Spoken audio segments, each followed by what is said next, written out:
Martin Keller was sanding the cabinet of a 1950s Zenith radio when his wife brought him breakfast.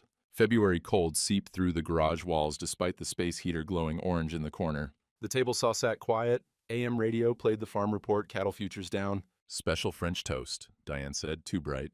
That cinnamon you like, eat it while it's hot.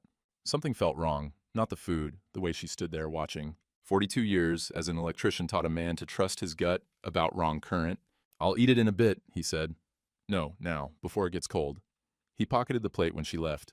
At the co-op 2 hours later, he gave it to Beth, the young secretary who'd skipped breakfast again. She was convulsing in the bathroom 20 minutes later. Paramedics, stretcher, sirens. Martin sat in his truck in the hospital parking lot, hands shaking on the wheel, doing the math. Diane knew he always shared his food with Beth. The waiting room smelled like antiseptic and burnt coffee. Martin sat with his elbows on his knees, watching the second hand on the wall clock. Beth's kids were in the corner with a neighbor lady, coloring books spread across 3 chairs. The little one, Emma, had crayon on her face. A doctor came out, mask pulled down around his neck. Family of Beth Ramsey. Martin stood. The neighbor stood. They looked at each other. I'm her employer, Martin said. She's got no family nearby. The doctor's eyes softened. Acute poisoning. We're running more tests, but her system's fighting something toxic. She's stable now, but... He glanced at the kids. It was close. Martin felt his chest go tight. The neighbor lady took the kids to get juice from the vending machine down the hall. Martin stood there alone, fluorescent lights buzzing overhead, understanding settling in like winter cold. That breakfast was meant for him. He didn't go inside when he got home. Went straight to the shop, closed the door. The radio was still playing, tinny music from another era. He turned it off. The outdoor trash cans sat by the fence. Diane had put them out that morning for pickup. Martin pulled them back, opened the lids, kitchen garbage on top, coffee grounds, eggshells. He dug deeper, found receipts wadded up, 3 of them from different hardware stores. Rat poison, antifreeze, drain cleaner, all bought in cash, all within the last 6 months. His hands didn't shake yet.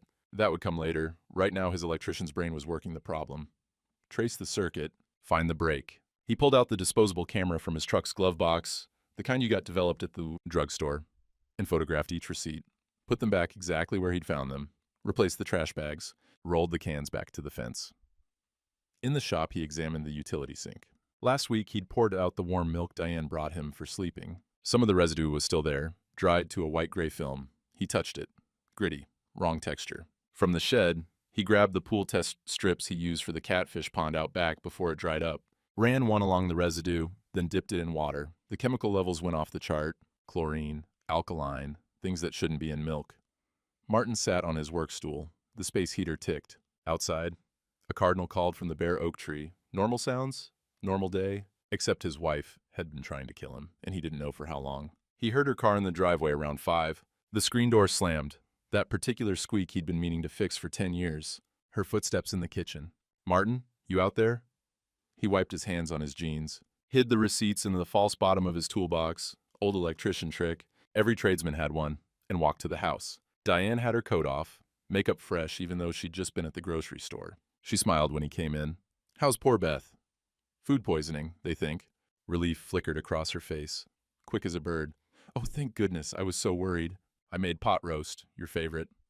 They ate at the kitchen table. Martin chewed slowly, watching her watch him. Every bite felt like a test. She'd made mashed potatoes, green beans, the roast cooked till it fell apart. Good food, normal food. But his tongue searched for grit, for anything off. You're quiet tonight, she said. Tired. You worked too hard at that co-op. You're retired, Martin. You should rest more. After dinner, she brought him warm milk. For sleeping. You've had such a shock with Beth. That's thoughtful. He held the mug, felt its warmth. Diane watched from the doorway, drying a dish towel between her hands. Drink it while it's hot. I will. She stood there a moment longer, then went upstairs. Martin heard the bathroom door close, water running for her shower. He carried the mug to the shop, poured it in the utility sink. Under the trouble light, the residue showed clear, gritty particles. Chemical sheen. Wrong color for just milk. He pulled out the test strips again, ran the same check. The readings came back worse than before. Martin sat down on his stool, the radio still silent, and let himself think about it. Really think. How many times had he drunk that milk? How many mornings had she made him special breakfast? How many times had she insisted he eat while it was hot? Take his medicine, drink it down.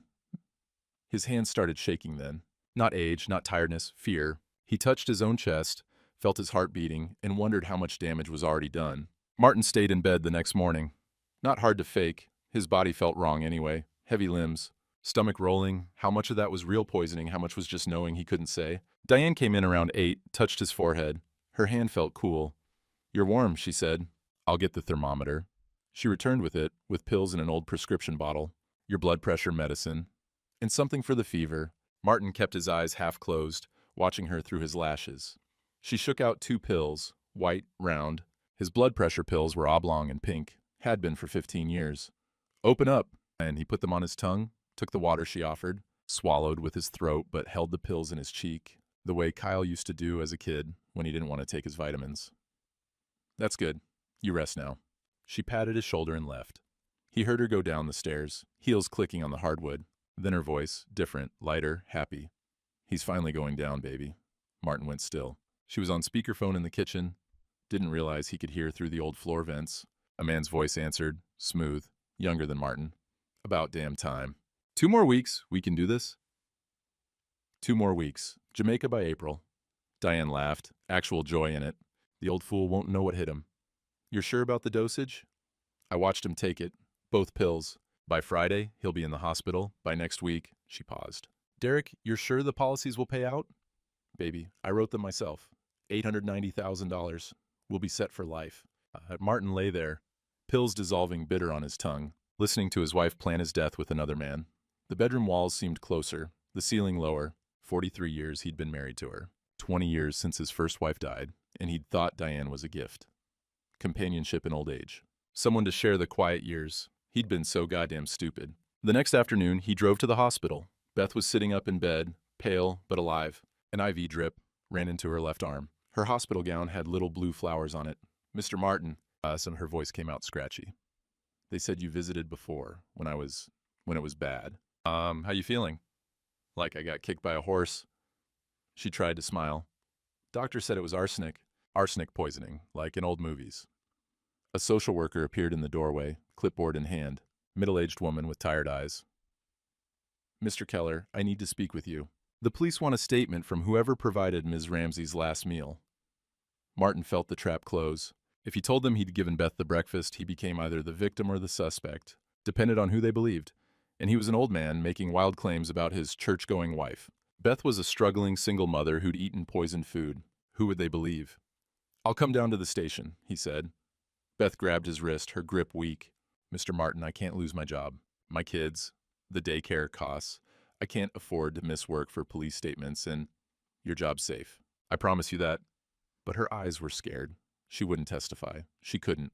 The coffee shop near the police station smelled like burned beans and cleaning solution. Detective Morris sat across from Martin in a booth with cracked vinyl seats. 40-something, overworked, skeptical from the jump. Martin explained it. The breakfast, his suspicions about Diane, the receipts, the milk residue. Morris took notes, his pen scratching. When Martin finished, the detective looked up. "So your wife of 20 years is trying to kill you?" "Yes. But you have no witnesses. You contaminated the potential evidence by handling it, and the victim won't testify because she's afraid of losing her job." Martin said nothing. Morris closed his notebook. "Ms. Keller, I see a lot of elderly folks come in with concerns about their spouses. Memory issues, confusion, sometimes just regular marital disputes that get—" "I'm not confused.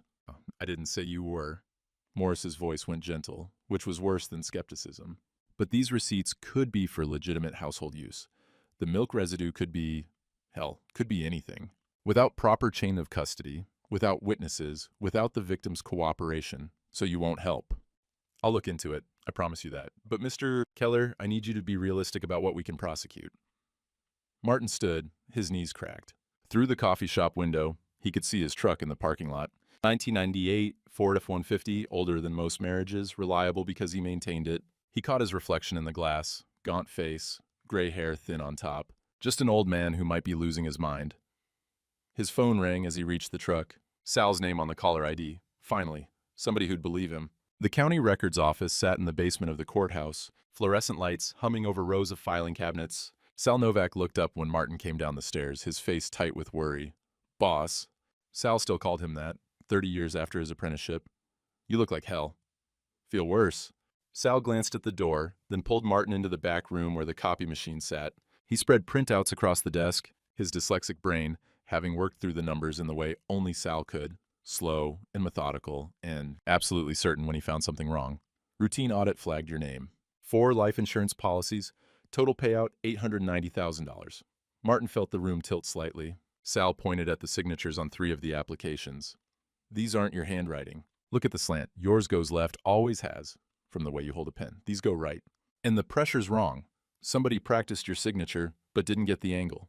Martin picked up the documents, saw his name, Martin J. Keller, written in handwriting that looked like his but wasn't, like seeing a stranger wear your face. Who's the agent? Sal pulled another file. Derek Vance, got an office downtown. I ran his business records. The IRS has been investigating him. Embezzlement suspected. Premium theft. He's dirty, boss. You could lose your pension for pulling these files. You taught me the trade when nobody else would hire a dyslexic kid who couldn't read blueprints, right? Sal's jaw set. You checked my work for 20 years. Now I'm checking yours. Martin gripped his shoulder. Couldn't find words. Sal turned the computer monitor. There's more. This is Derek Vance's insurance license photo. Martin looked at the screen. 45, maybe. Gym fit. Fake tan. Expensive suit. Teeth too white. And he recognized him. The church fundraiser. 18 months ago, Diane had volunteered to run the insurance information booth. Came home talking about Derek. Such a nice young man. So helpful with the raffle. Martin had been pleased she'd made a friend. He sat down heavily in Sal's desk chair. You know him? He met Diane at church 1.5 years ago. Martin's mind was working backward now, recontextualizing every memory. Diane's new perfume 3 months back. The expensive clothes she said were on sale. Thursday afternoons when she had errands and he was at the co-op. Always Thursdays. He pulled out his wallet calendar, the paper kind he still carried, marked every Thursday for the past 18 months. The pattern was there. Regular as clockwork. Sal, I need you to check something else. How long does the IRS investigation go back? Sal typed, clicked through screens. Looks like they started reviewing his files 6 months ago. Found irregularities going back 3 years. So he knows he's caught. He's on a timeline. Yeah, he'd need a big score before they shut him down. Sal looked at Martin. Boss, if he knows someone's looking into his files. Martin's phone buzzed. Unknown number. Text message on his old flip phone. Stop asking questions. Accidents happen. They both stared at it. You need to go to the police, Sal said. I did. Detective thinks I'm a paranoid old man. Then what? I need my son. The words came out harder than Martin intended. I need Kyle. Sal's expression changed. Everyone in town knew about the estrangement. 20 years since Kyle left after that fight. Martin saying Kyle was wasting his potential. Kyle saying his father didn't understand anything beyond wires and tools. You think he'll come? I don't know. Martin pulled out his address book, the leather worn soft. Found Kyle's number in Minneapolis. But I'm dying, Sal. Maybe not today, maybe not tomorrow, but Diane's not going to stop, and I can't do this alone. That night, Martin sat in his shop with all the lights off except the trouble light over his workbench. He'd laid out everything like a diagnostic job. Receipts, photos of the milk residue, Sal's copied files, his calendar with the Thursdays marked, the threatening text. If he were wiring a house, this is where he'd find the short, the place where the current went wrong. Diane and Derek met at the church fundraiser. She started poisoning him not long after. The receipts went back 16 months. 3 insurance policies forged in the past year. Derek's IRS trouble started 6 months ago. The poisoning had escalated in the past 8 weeks. More aggressive doses, more insistence that he eat and drink what she prepared. They were on a timeline. Derek needed the money before the IRS shut him down. Diane wanted out before Martin figured it out. He was the circuit breaker, and they were trying to flip him off. His phone sat on the workbench. He picked it up, put it down, picked it up again. Kyle wouldn't answer. Why would he? 20 years of silence, broken only by Christmas cards with generic signatures. Hope you're well. Dad. Nothing personal, nothing real. But Martin was out of options. He dialed. Listened to it ring, once, twice, 3 times. Voicemail would click on in 2 more rings, and Martin could leave a message, or hang up, or... Hello? Kyle's voice. Older than Martin remembered. Cautious. Kyle, it's your dad. Silence on the line. Long enough that Martin thought the call had dropped. Then, what's wrong? Not how are you? Not, it's been a while. Just straight to the heart of it. Because Martin wouldn't call unless something was bad wrong. And they both knew it. I need help. Martin's voice came out rough. I could use some help. What kind of help? Martin looked at his evidence spread across the workbench, at the receipts for poison, at the forged signatures in his name, at the text message threatening him. The kind where I need someone to believe me, someone who... He stopped, started again. Can you come home? Another pause. Martin heard traffic noise in the background. City sounds. Kyle's whole other life. I'll be there tomorrow. The line went dead. Martin sat there holding the phone, the shop cold around him, the space heater ticking, and felt something he hadn't felt since Beth collapsed in the co-op bathroom. Hope, fragile as a bird's egg. But there. He wasn't alone anymore. The rental car had Minnesota plates. Martin saw it pull into the driveway from the shop window. A silver sedan, nothing like the beat-up Chevy Kyle used to drive in high school. The engine cut. The door opened. Kyle stepped out holding a gas station bouquet. Carnations and daisies wrapped in cellophane. 40 years old now, gray at the temples. Wearing khakis and a button-down shirt like he'd come from an office. Which he probably had. Martin walked to the porch. They stood there 10 feet apart, 20 years between them. Hey, Pop. Thanks for coming. Kyle shifted the flowers. These are stupid. I didn't know what to... I just grabbed them at the gas station. They're fine. Another pause. The February wind cut across the yard, rattling the bare branches. You want to come inside? Martin asked. Diane home? At Bible study till 9. Kyle nodded, followed him to the shop. Safer there. Neutral ground. He looked around at the tools, the radio on the workbench, the old Union posters on the walls. Nothing had changed since he'd left. Martin poured coffee from the thermos he kept on the space heater, passed Kyle a cup. Still take it black? Yeah. Kyle wrapped his hands around the mug. They sat on work stools, not talking at first. The radiator ticked. Outside, a dog barked somewhere down the street. Kyle looked at his father, really looked. Pop, you look terrible. Been a rough few weeks. What's going on? Martin didn't know how to start, how to explain it without sounding crazy, but Kyle was here, and that was something. That was more than Martin had expected. He opened the toolbox, pulled out the false bottom, laid everything on the workbench between them. I think Diane's trying to kill me. He watched Kyle's face, waited for the skepticism, the careful concern that meant Dad's losing it. But Kyle just listened. Martin walked him through it. Beth's poisoning, the receipts, the overheard phone call, Sal's insurance files, the forged signatures, the threatening text. When Martin finished, Kyle set down his coffee, picked up the insurance applications, studied them the way Martin had taught him to read electrical diagrams. Careful, methodical, looking for what didn't fit. These signatures are garbage? You can see where they practiced. The starting strokes are hesitant. The police won't do anything. Not enough evidence. Kyle looked at him. Pop, you taught me to check my work twice. Let's check yours. They spent the next hour going through 40 years of Martin's records, warranties filed by year, bank statements in accordion folders, union pension documents. Every piece of paper Martin had ever signed, organized the way an electrician organizes his tools. Everything in its place, everything findable. Kyle compared the insurance applications to Martin's real signatures on old job orders. These 3 are forgeries. This 4th one? He held it up. This one's real. You signed this. 10 years ago, before Derek Vance was in the picture. That was with my old agent. So they took a legitimate policy and built a fraud scheme around it. Kyle pulled out his laptop. What's this Derek guy's full name? Derek Vance. Has an office downtown. Kyle's fingers flew across the keyboard. He'd always been fast with technology, even as a kid. That was part of what started the fight. Martin couldn't understand why someone would waste time on computers when they could learn a real trade. But watching Kyle work now, Martin saw the same precision he used tracing circuits, just different tools. Found him, CrossFit gym selfies, expensive car he probably leases, multiple addresses, looks like he moves every 2 years. That's a red flag. Kyle clicked through screens. And here, complaints from families, lost policies, elderly clients discovering coverage that never existed, lower payouts than expected. Sal said the IRS is investigating. Kyle pulled up public records. IRS audit started 6 months ago. If they find what I think they're going to find, he's looking at federal charges. He needs money. Fast. Martin watched his son work. When had Kyle gotten so competent, so sure of himself? The angry 20-year-old who'd slammed out of this house was gone, replaced by a man who knew things Martin didn't. Pop, I need to dig deeper. This might take a few hours. You got stronger coffee?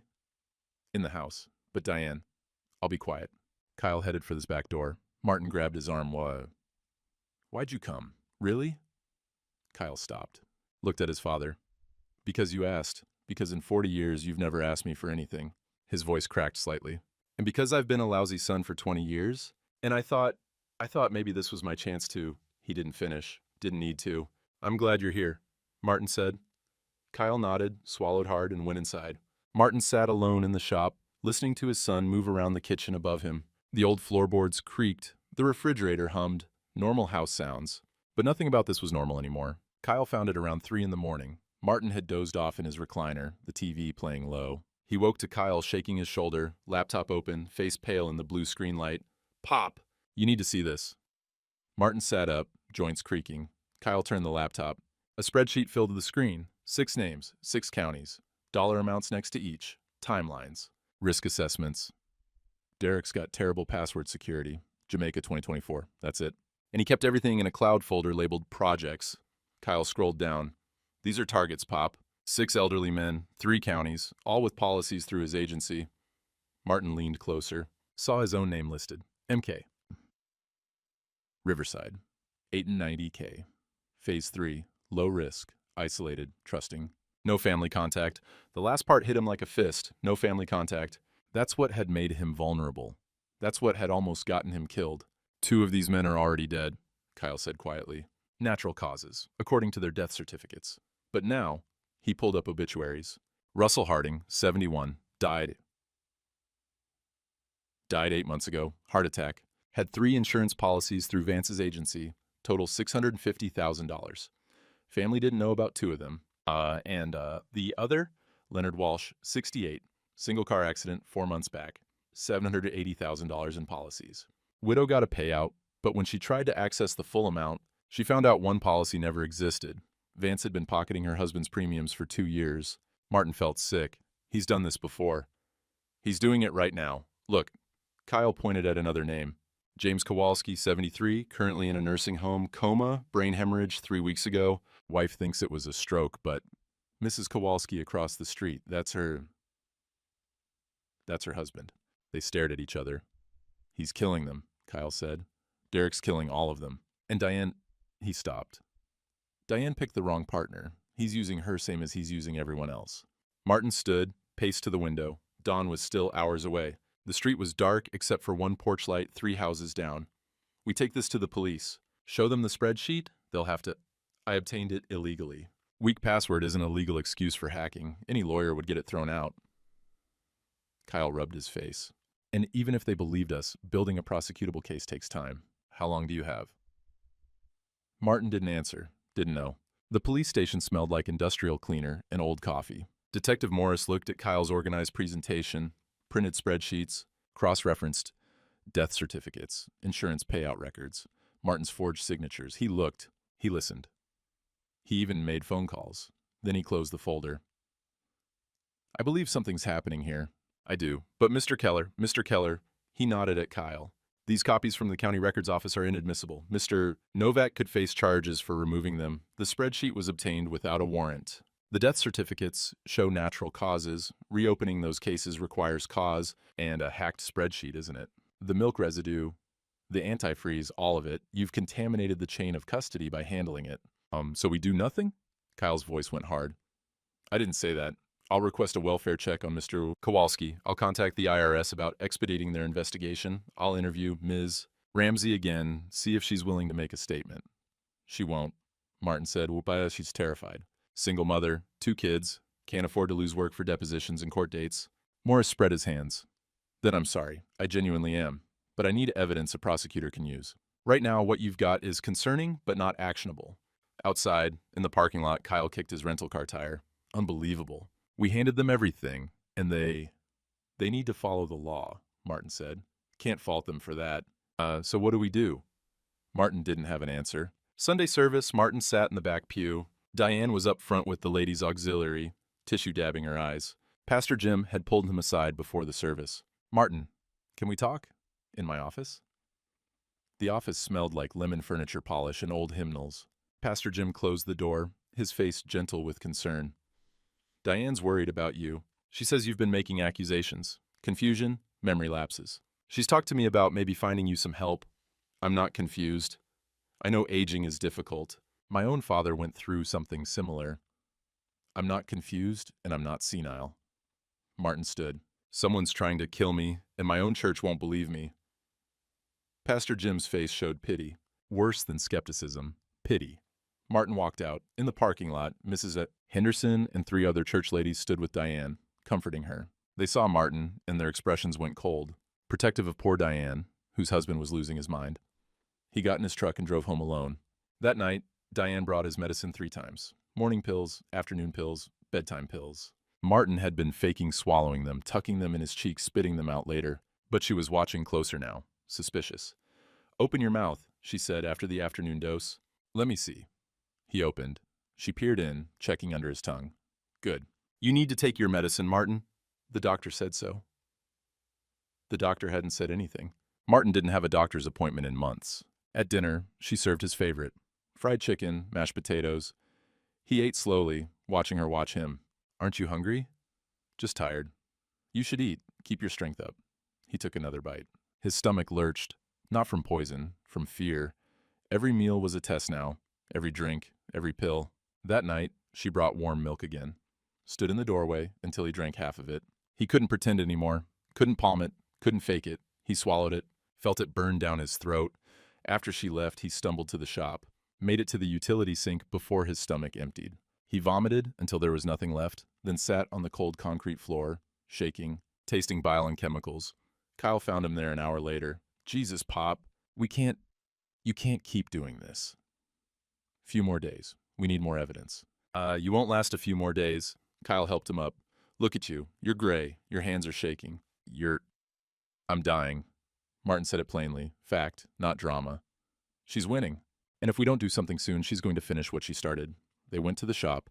Sal showed up 20 minutes later. Kyle had called him. The 3 of them sat around Martin's workbench while sleet hammered the roof. February storm, ice building on the windows.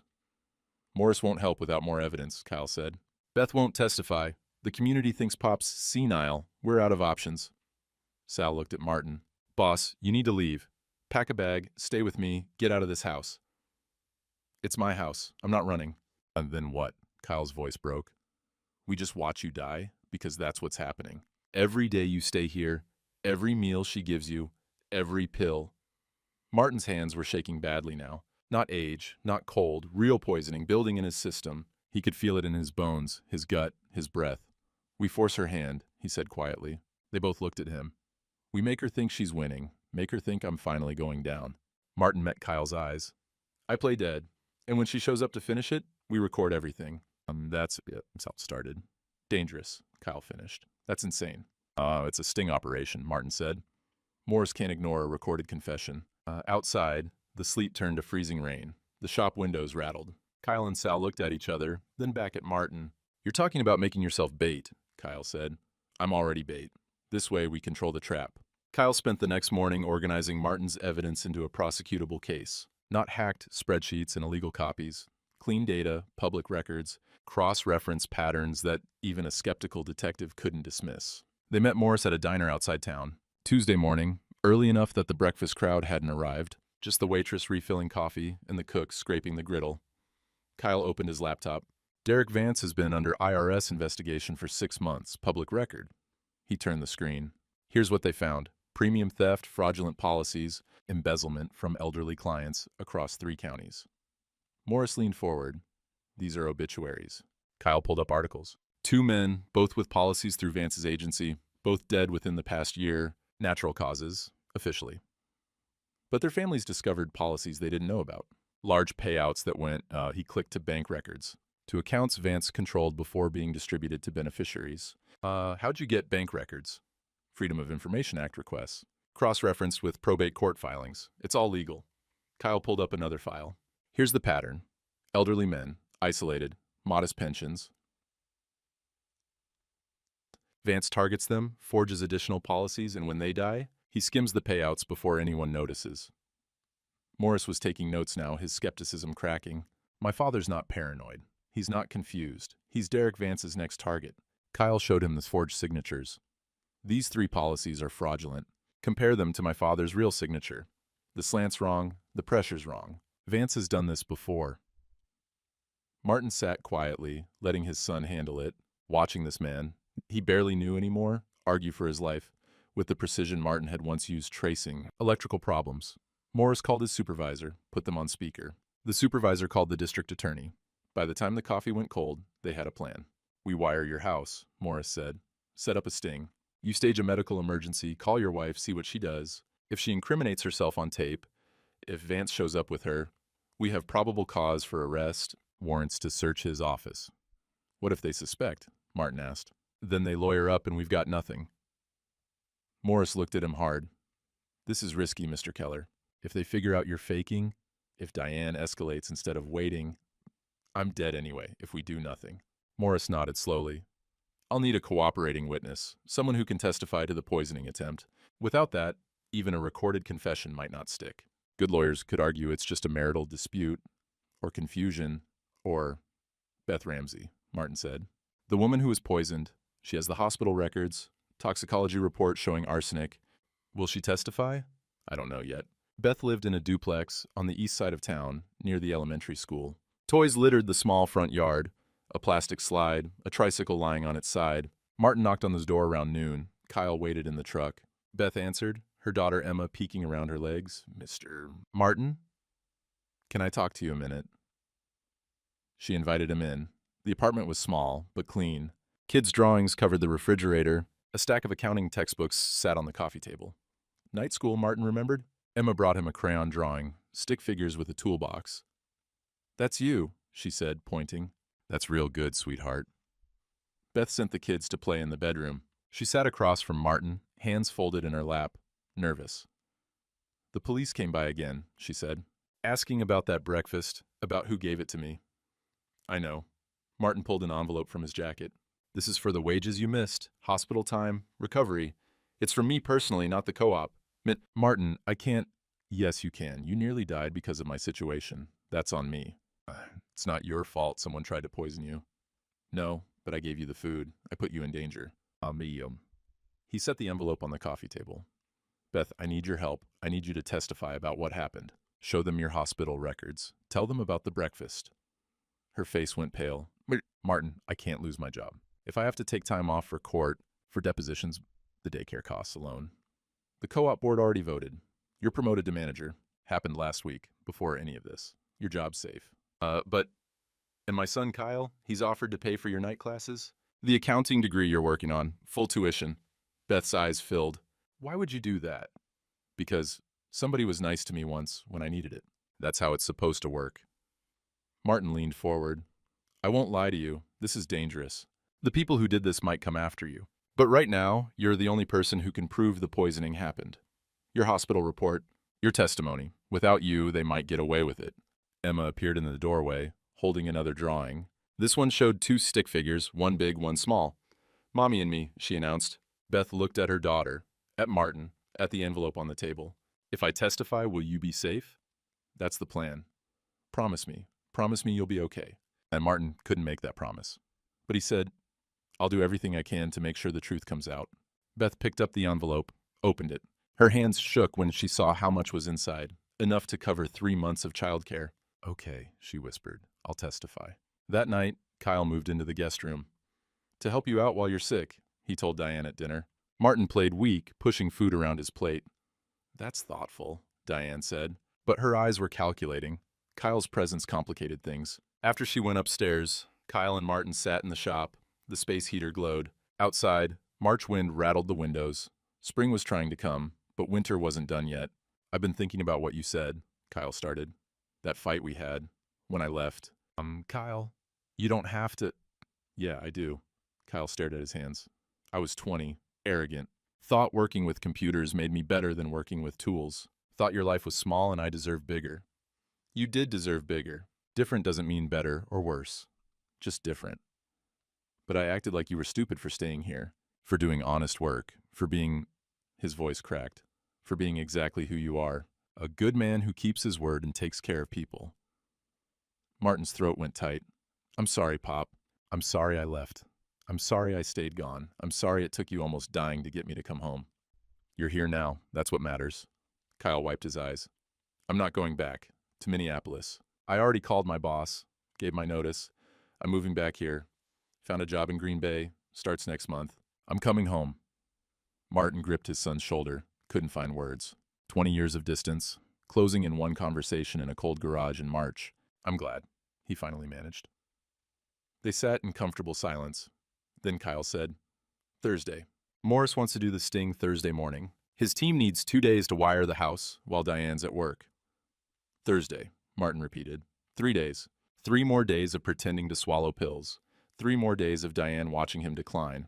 3 more days of playing dead while actually dying. He looked at his hands. They were shaking worse now. Tremors he couldn't control. Kyle saw it too. "We'll get her, Pop, I promise you." Martin nodded. Outside, the wind picked up, rattling the shop door. Winter wasn't done with them yet, but spring was coming. He just had to live long enough to see it. Thursday morning, gray sky threatening snow. Martin sat on the edge of his bed, staring at the phone in his hand. The house was wired, cameras hidden in the bedroom smoke detector, the kitchen clock, the living room bookshelf, recording devices in the vents. Detective Morris and 3 officers in an unmarked van 2 blocks away. Kyle stood in the doorway. "You sure about this?" Martin looked at his son, memorized his face, in case this went wrong. "If I don't make the call, she'll just try again, and next time there might not be evidence. No witnesses? Just an old man who died in his sleep." "Pop, I'm sure." Kyle nodded, stepped back. Martin dialed Diane's cell. She was at the grocery store. Thursday morning routine, same as always. She answered on the second ring. "Martin?" He let his voice shake. Wasn't hard, his hands were trembling anyway. "Can't breathe. Chest is pressure. Diane, I need—" "Hold on, honey, I'm coming. Just hold on." The line went dead. Martin lay down on the bedroom floor, positioned himself carefully. The camera would catch everything from this angle. Kyle squeezed his shoulder once, then left. He'd be in the shop, listening through the police radio. Martin closed his eyes, controlled his breathing, waited. 20 minutes. The sound of tires on gravel. 2 cars, Diane's sedan, and another vehicle Martin didn't recognize. She came through the front door calling his name. "Martin, where are you?" Her heels clicked up the stairs. She found him on the bedroom floor, rushed over, knelt beside him. Her hand on his forehead felt cool, professional, like she'd done this before. "Oh God, Martin, hang on, baby." She pulled out her phone, dialed. But Martin could see the screen from where he lay. She wasn't calling 911. She was calling a saved number. "Derek." "He's down," she said when Derek answered. "Finally, you need to get here now." "I'm pulling in." Derek's voice came through the speaker. "Did you give him the morning dose?" "Both pills, double strength. He's barely breathing." "Good. Let me handle the paramedics when they get here. I know what to say." Footsteps on the stairs. Derek Vance walked into Martin's bedroom like he owned it. Expensive suit, fake tan. That smile Martin remembered from the church fundraiser. "Finally," Derek said. He stood over Martin's body. The tough old bastard. Thought he'd never go down. Diane stood, and something changed in her posture. The worried wife act dropped. She leaned into Derek, and he kissed her. Right there, 3 feet from Martin's supposedly dying body. "Jamaica in 2 weeks, baby?" Diane asked. "First class, you earned it." "God, I thought he'd figure it out. When that secretary got sick." "Collateral damage," Derek said. Should have minded her own business.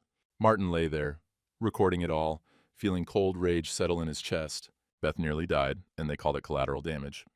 Sirens outside. The ambulance. Actually undercover investigators, but Diane and Derek didn't know that. "Showtime," Derek muttered. "Remember, you're devastated. Shocked. You had no idea he was this sick." Diane's face transformed. Tears appeared. Her voice went high and broken.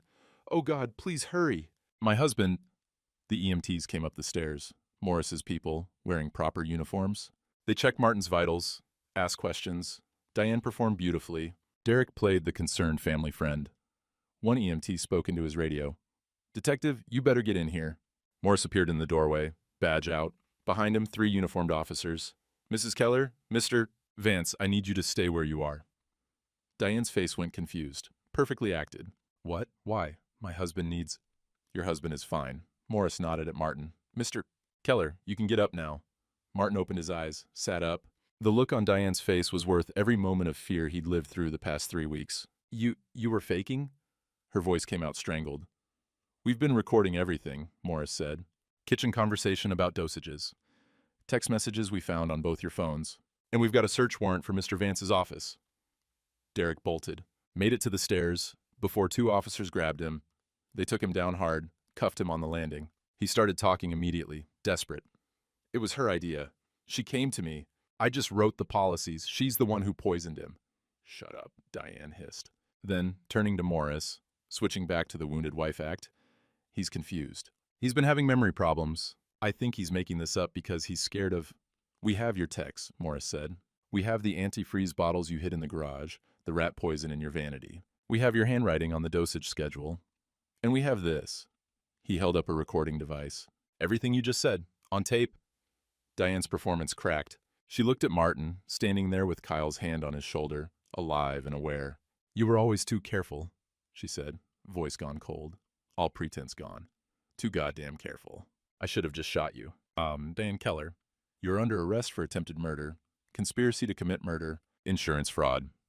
The Miranda rights faded into background noise as officers led her away. Through the bedroom window, Martin saw neighbors gathering on lawns, Mrs. Kowalski on her porch, phone to her ear, Pastor Jim's car pulling up, the whole street watching as Diane was put in a patrol car. Beth's car arrived last. She got out, hospital file in hand, walked through the crowd, stood in front of Diane's window. That breakfast was meant for him, she said quietly. Diane stared at her. At Beth, alive and testifying, the last piece falling into place, the patrol car pulled away. Martin stood in his doorway, Kyle beside him, watching it go. Pop? Kyle's voice was soft. You okay? Martin didn't answer right away, didn't know if he was. 3 days later, Martin and Kyle sat in Detective Morris's office, sorting through the wreckage of lies. Derek Vance rolled on your wife within an hour of arrest, Morris said, spreading files across his desk. Gave us everything. Text messages, bank records, the whole scheme. Martin stared at the documents, saw his wife's handwriting on dosage schedules, saw Derek's notes about accelerating the timeline, saw his own name listed as Target 6, final phase. How many? Martin asked. How many others? 6 total. 2 are already dead. Ruled natural causes at the time, but we're reopening both cases. One's in a nursing home coma, might not make it. 3 others, including you, we got to them in time. Morris pulled up photos. James Kowalski, 73. Wife thought he had a stroke. Turns out Diane's friend from church was slowly poisoning him too. Roger Chen, 69, in the hospital now, recovering. And Martin Liu, 71, thought he was just getting old. All of them isolated. All of them with forged policies through Vance's agency. Jesus, Kyle breathed. Derek was sophisticated about it. Different insurance companies, spread across 3 counties, small enough payouts that nobody looked twice. He'd been doing this for at least 3 years. We're still uncovering victims. And Diane. Martin's voice came out rough. Morris hesitated. She claims Derek lied to her. Says she thought all the insurance policies were legitimate, that you'd sign them. Says Derek told her it was legal, that they were just planning a new life together after you died of natural causes. Natural causes she was helping along with antifreeze. Yeah. Her lawyers trying to paint her as a victim too, manipulated by Derek, didn't understand the full scope of the fraud. DA's not buying it, but Morris pulled out another document. They've offered her a plea deal. Testify against Derek, give up every detail of the operation, and she gets 12 years instead of life. Martin felt something twist in his chest. 12 years. Diane would be 77 when she got out, still have life left, while he'd spent 3 weeks thinking every meal might be his last. She taking it? Her lawyer says yes. Allocution hearing is scheduled for next week. You're allowed to give a victim impact statement if you want. Martin didn't know if he wanted that. Didn't know if he could stand in a courtroom and look at her and find words for what she'd done. Sunday morning, Martin went to church. First time since the arrest. Kyle offered to come with him, but Martin needed to do this alone. He walked into the sanctuary, and the conversation stopped. Everyone turned. Pastor Jim stood from the front pew, face stricken. Martin, I owe you, his voice broke. I owe you an apology, a profound apology. I doubted you when I should have believed. I let my assumptions about age and confusion cloud my judgment, and I failed you. The congregation was silent, watching. I'm sorry, Pastor Jim said. Deeply, truly sorry. Martin looked at him, at this man who'd known him for 15 years, who'd sided with Diane because her performance was better than Martin's truth. Apology accepted. Relief flooded Pastor Jim's face. Others approached after that. Mrs. Henderson, with tears in her eyes in a casserole dish, mumbling apologies. Church members, who'd avoided him in the parking lot, now wanted to shake his hand, tell him they'd always thought something was off about Diane, rewrite their memories to make themselves less complicit. Martin accepted it all with quiet grace, told them it was fine, told them he understood, but driving home afterward, he felt hollowed out. They'd believed Diane's lies so easily, had been so ready to think him senile, confused, a problem to be managed rather than a person to be believed. The community had failed him, and yes, they were sorry now, but sorry didn't erase those weeks of isolation when he'd needed them most. Monday afternoon, Beth stopped by the house. She'd brought her kids. Emma and Josh ran straight to Martin's shop, fascinated by the tools. Beth carried a folder. The co-op's thriving, she said. We got 3 new contracts this month. And she pulled out papers. I passed my accounting midterm. 94%. That's real good, Beth. Kyle helped me study. He's good at explaining things. She paused. Mr. Martin, I heard about the allocution hearing. Are you going? Don't know yet. I don't think I can go. I know I should, but seeing her again. Beth wrapped her arms around herself. I keep thinking about my kids. What if I died? What if they'd grown up without a mom because I ate someone else's poisoned breakfast? Emma appeared in the doorway. Mr. Martin, what's this? She held up an old voltage meter. That measures electricity. Makes sure wires are safe. Can you teach me? Martin looked at this 6-year-old girl, all curiosity and trust, and felt something loosen in his chest. This is what mattered. Not courtrooms, or victim statements, or Diane's excuses. This kid asking questions about voltage meters? Beth passing her accounting exam. Life continuing. Sure, sweetheart. I can teach you. Tuesday evening, Diane's lawyer called. Martin almost didn't answer. But Kyle was there, and he nodded, so Martin picked up. Keller, I'm Susan Wright, representing your wife. I know this is inappropriate, but she asked me to tell you. The lawyer's voice was carefully neutral. She wants you to know she's sorry, that she loved you once, a long time ago, that Derek promised her the policies were legal, and she didn't know about the forgeries. She knows you won't forgive her, but she wanted you to understand she didn't comprehend what she'd become. Martin held the phone, saying nothing. She also wanted you to know. The lawyer paused. She's glad you survived. She says if she could take it back, she would. Martin thought about Diane, standing in his bedroom, kissing Derek 3 feet from his supposedly dying body. Thought about her saying collateral damage, about Beth. Thought about her laughing on that phone call. The old fool won't know what hit him. Tell her I got the message, Martin said, then hung up. Kyle watched him from across the kitchen. You okay? No, but I will be. Martin looked around the kitchen. At the table, where they'd eaten 1,000 meals. At the coffee maker Diane used every morning. At the space where her things used to be, cleared out now by court order, everything packed into boxes for storage. I'm keeping the house, he said. Court awarded it to me. My name on the deed, my pension paid the mortgage. She gets nothing. Good. But I don't know if I can sleep here anymore. Too many ghosts. Kyle pulled out his laptop. So we make it different. New paint, new furniture, make it yours, not hers. Or, he turned the screen. There's a house for sale 3 blocks from my new place in Green Bay. 2-bedroom, small yard. You could start completely fresh. Martin looked at the listing. At the little ranch house, with blue shutters and a detached garage. Away from this town, where everyone had doubted him. Away from the church, where Diane had performed her devotion. Away from the bedroom, where she'd brought him poisoned milk. Let me think about it. Friday morning, the allocution hearing. Martin got dressed, put on his good shirt, the one he wore for union meetings. Kyle came to pick him up. They drove to the courthouse, parked. Martin sat in the passenger seat, staring at the building. You don't have to go in, Kyle said. You don't owe her anything. Martin watched people walk up the courthouse steps. Lawyers with briefcases, families holding hands. The machinery of justice, grinding forward whether he participated or not. I need to see her one more time, he said. Need to know I can look at her and feel nothing. They got out of the truck, walked to the entrance. Martin saw the side door where they brought prisoners in, saw the sheriff's van parked there. Then he saw her, Diane, in an orange jumpsuit, shackled, thinner than he remembered. Hair gray at the roots where she couldn't dye it anymore. She looked old. Looked like what she was, a 65-year-old woman who'd tried to murder her husband for money. Martin stood there, 30 feet away, watching her be led inside. And felt nothing. Not anger, not grief, not even satisfaction. Just nothing. She was a stranger. Had been for years, maybe. He just hadn't seen it. He turned around, walked back to the truck. Kyle followed. Pop? I don't need to hear her excuses. I already know everything I need to know. Martin opened the passenger door. Take me home. I got work to do. They drove back in comfortable silence. Spring was finally coming. He could see it in the budding trees, the greening grass, the robins on the lawn. Winter was over. He'd survived. 2 months later, early May. The lilacs were blooming outside the kitchen window, their scent drifting through the screen door Martin had finally fixed. He stood at the stove making scrambled eggs and bacon. Simple, honest food. No cinnamon, no special recipes, just breakfast. Kyle's truck pulled into the driveway at 8, same as every Saturday morning. New tradition, 6 weeks running now. Martin heard his son's footsteps on the porch, the door opening. Morning, Pop. Coffee's ready. They sat at the kitchen table, the same table, but Martin had refinished it last month.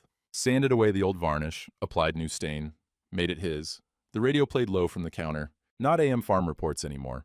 Kyle had switched it to a classic country station. Waylon Jennings singing about good-hearted women. Job starts Monday, Kyle said, forking eggs. IT manager for the hospital system in Green Bay. Good benefits. Close enough I can still come by on weekends. You nervous? Little bit. Been a long time since I was new anywhere. Kyle smiled. Found an apartment downtown. Second floor, overlooks Main Street. Moving truck comes Thursday. You need help? Sal's bringing his brother's truck. We got it covered. Kyle poured more coffee. What about you? Community college called yet about that teaching thing? Martin nodded. Start in September. Basic electrical for vocational students. 2 classes a week. They're paying me, but I told them I'd do it for free. Feels good. Passing it on. You're still going to volunteer at the co-op? Tuesdays and Thursdays. Beth's got it running smooth, but she likes having me around for the complicated jobs. Plus, Martin's mouth quirked. Her kids come by after school sometimes. Emma's decided she wants to learn about circuits. 6 years old, and already asking about Ohm's law. Smart kid. Reminds me of you at that age, always taking things apart to see how they worked. Kyle looked down at his plate. I wasted a lot of years being angry at you for wanting me to learn the trades. Thought it meant you didn't believe in me. I just wanted you to have options. Thought if you learned electrical, you'd always have work, always be able to take care of yourself. But you found your own way. Different path. Still good. Took me 20 years to figure out different doesn't mean wrong. They ate in comfortable silence. Through the window, Martin could see Mrs. Kowalski watering her flowers across the street. Her husband was home now from the nursing home, recovered enough to sit on the porch anyway. The poison hadn't killed him, but it had taken something. He'd never be quite the same. 2 blocks over, the Chen family was having a garage sale. Roger Chen had recovered fully, but his wife was selling half their possessions. Couldn't stand to have anything in the house. That reminded her of how close she'd come to losing him. The poisonings had left marks on the whole town, invisible scars. But people were healing, slowly. Around 10, Beth's car pulled up. Emma and Josh exploded out of the back seat, running for the shop. Beth followed, carrying a covered dish and a wrapped package. Morning, Mr. Martin. Kyle. She set the dish on the counter. Banana bread. Made too much. Thought you'd want some. You didn't have to do that. I know, but I wanted to. She handed Martin the package. This is from the co-op. Everyone chipped in. Martin unwrapped it. The Zenith radio from the church raffle, the one he'd been restoring in February. The morning everything changed. It gleamed now, fully restored. Someone had finished the work. Sal completed it, Beth said. Said you'd taught him everything he needed to know, and it was time he returned the favor. Martin turned it over in his hands. The wood cabinet smooth and oiled, the dial brass bright. He plugged it in, turned it on. After a moment, it crackled to life. Music filled the kitchen, some old standard, strings and piano. It works perfect, he said quietly. He wanted you to have it, said you'd started something, might as well see it finished. Emma appeared in the doorway, Josh behind her. Can we go see the tools? Sure, sweetheart. Just don't touch the table saw. The kids ran off. Beth poured herself coffee, leaned against the counter. I passed my accounting final, 96%, graduate in December. That's real good, Beth. I couldn't have done it without, she gestured around, all this. You paying for the classes? Kyle helping me study, having a job I don't have to worry about losing every time my kid gets sick. Her eyes went damp. You saved my life twice, Mr. Martin. Once accidentally, once on purpose. You saved mine. That testimony. I almost didn't do it. Almost let fear keep me quiet. She wiped her eyes. My daughter asked me something the other day. Asked why you were so nice to me when you didn't have to be? What did you tell her? I told her some people are just good. That kindness isn't about what you get back. It's about what kind of person you want to be. And Kyle cleared his throat. Speaking of which, Pop, you got mail from the union yesterday. I left it on your desk. Martin retrieved it from the shop. Official letterhead. He opened it standing in the kitchen, Beth and Kyle watching. The union had voted to create a scholarship in his name, the Martin Keller Apprenticeship Fund, for kids from tough backgrounds, kids like Sal, like the ones Martin had mentored over 40 years, kids who deserved a chance. They want me to help select the recipients, Martin said. Interview applicants. Make sure the money goes to kids who will actually use it. You going to do it? Kyle asked. Yeah, I think I will. Emma ran back in, holding a piece of paper. Mr. Martin, I drew you something. He looked at the crayon drawing, 2 stick figures at a workbench, tools scattered around. That's us learning about circuits. It's real good, sweetheart. He taped it to the refrigerator, next to the banana bread recipe and Kyle's new address. Beth called her kids. We should go. Let you two have your morning. You can stay, Martin said. I know. But Saturdays are your time with your son. That matters. She corralled Emma and Josh toward the door, then paused. Oh, there was a reporter who called the co-op. Wanted to interview you about the poisoning case, the serial fraud, all of it. I told them you weren't interested? Good, I'm not. That's what I figured. You're not the kind of man who needs everyone to know what he survived. You just survive it and move on. When after they left, Martin and Kyle cleaned up the breakfast dishes. The radio played. The lilac scent drifted through the window. Normal sounds, normal morning. Diane's sentencing was yesterday, Kyle said quietly. Morris called. 12 years. Derek got life without parole. The other families testified, the ones whose husbands died. They wanted to make sure he never got out. Martin dried a plate, set it in the cupboard. 12 years. She'll be 77? You okay with that? I don't know if okay's the right word. It's done anyway. She's gone. Derek's gone. That part of my life is over. You ever think about, Kyle hesitated, about dating again, starting over with someone new? Martin laughed, short and dry. I'm 68 years old and my last wife tried to kill me. I think I'm done with romance. Fair enough. And they moved to the shop after dishes were done. Martin had a new project on his bench, a jewelry box for Emma. Unsolicited gift, just because she'd asked such good questions about circuits. Kyle was building a bookshelf, learning as he went, Martin coaching him through the measurements. Keep your angle consistent, Martin said. Feel the grain, work with it, not against it. Kyle adjusted his grip on the plane. The blade slid smooth over the wood, curling off thin shavings. Like that? Just like that. They worked in easy silence. Sunlight slanted through the shop window, catching sawdust in the air like snow. The radio played from the bench. Outside, a cardinal called. Spring sounds, living sounds. Martin paused, watching his son's hands mimicking his own movements. The same left slant angle. The same steady pressure. The same patience he'd tried to teach 20 years ago, but Kyle hadn't been ready to learn yet. Now he was. You're getting it, Martin said. Kyle looked up, smiled. Had a good teacher. Martin felt something settle in his chest. Not happiness exactly. Too much had been lost for simple happiness. But peace. The quiet kind that came from surviving something terrible and finding yourself still standing, still able to make things, still able to teach your son about wood grain and patience and the value of steady hands. Pop?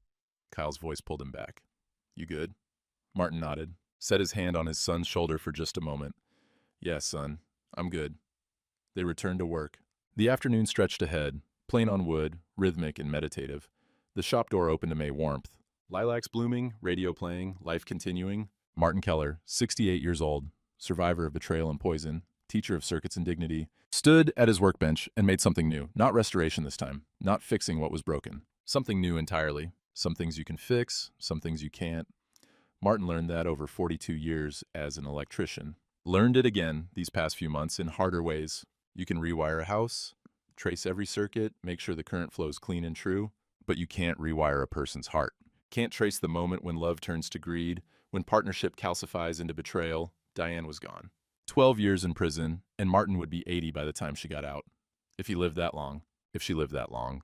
The math didn't matter much anymore. She'd stopped being his wife long before the police took her away, maybe 2 years ago, when Derek first smiled at her across a church fundraiser table, maybe longer. Some betrayals happen slow, the way a house settles on its foundation. You don't notice until the doors won't close right and the floors aren't level. He'd been a fool. That was the truth he had to live with. Not stupid, there was a difference. A fool trusted when he should have questioned. A fool mistook loneliness for love. But being a fool didn't mean he deserved what happened. Didn't mean he'd earned the poison in his milk, or the forged signatures, or the plot to murder him for insurance money. He'd survived. That counted for something. More than that, he'd kept his dignity. Hadn't become bitter. Hadn't let Diane's betrayal turn him into someone who couldn't trust anyone, couldn't believe in basic human decency. That would have been letting her win even from prison. Kyle was home. That mattered most. 20 years of estrangement healed in a crisis, and now his son was 3 blocks away, close enough for Saturday breakfast, close enough that Martin could teach him about wood grain and patience and all the things they'd missed out on when pride and anger stood between them. Beth and her kids, the scholarship in his name, Sal's loyalty, the community's awkward apologies that Martin accepted because holding grudges took energy he didn't have anymore. These were the things worth holding on to. Late afternoon now, the sun warmed through the shop window. Martin stood at his workbench, handplane sliding smooth over maple. Emma's jewelry box taking shape? Dovetail joints, brass hinges, felt lining for the bottom. Good work. Honest work. The kind that lasted. Kyle worked beside him, building that bookshelf, asking questions about joinery and finish, father and son. 2 generations, one a workshop. The radio played low. Willie Nelson now singing about Always on My Mind. Martin paused, looked around his shop. 40 years of tools on these walls, some inherited from his father, some he'd passed to Kyle. History in every hammer, every saw, every voltage meter on the shelf. He thought about Margaret, his first wife, gone 20 years now, wondered what she'd think of all this. She'd probably tell him he was lucky to be alive and foolish for staying in that house as long as he did. She'd be right on both counts. But she'd also tell him to keep working, keep teaching, keep living honest. That's all a man could do, really. Keep your hands steady, do the work in front of you, trust carefully, but don't stop trusting entirely. Forgive when you can, protect what matters. Pass on what you've learned. Some things you can fix, some things you can't, but you keep your hands steady anyway. Martin picked up the plane again. The blade bit into wood, peeling off a thin, perfect shaving. The scent of fresh-cut maple filled the shop. Outside, the cardinal called again. Lilacs bloomed. May warmth settled over everything like a blessing. Kyle glanced at him. "That's looking good, Pop." "Getting there," Martin said. And it was. Slow work. Patient work. But it was getting there. He was getting there. That was enough.